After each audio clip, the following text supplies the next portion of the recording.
उदगीर तालुक्यातील डांगेवाडी गावांमध्ये मोठी लोकसंख्या असल्यामुळे घरातील कचरा टाकण्याकरिता ग्रामपंचायतला सायकल रिक्षाची घंटा गाडी आहे। मागील 8 महिन्यापासून डांगेवाडी गावाला घंटा गाडी आहे। नवीन घंटा गाडी असल्यामुळे 2 महिने गावागावात फिरून कचरा गोळा केला जात होता।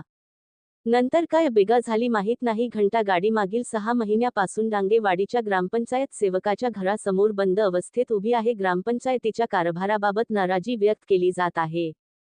घरातील साठलेला कचरा हा घंटा गाडी अभावी महिला व नागरिक हे सार्वजनिक ठिकाणी व रस्त्यावर टाकत असल्याने दुर्गंधीला आमंत्रण देऊ लागला असून साचलेल्या कचऱ्यामुळे डास, किटे तयार होऊन दुर्गंधी पसरत असल्याचे दिसून येत आहे।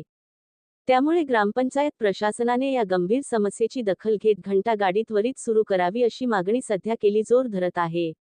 काही महिन्यापूर्वी डांगेवाडी ग्रामपंचायतीने घरोघरी जाऊन कचरा उचलला, परंतु घंटा गाडी बंद असल्याने साचलेला कचरा टाकण्यात येण्याचा सवाल उपस्थित झाल्याने यावरती ग्रामपंचायतने काहीतरी उपाययोजना करावी अशी मागणी नागरिकांतून होत आहे।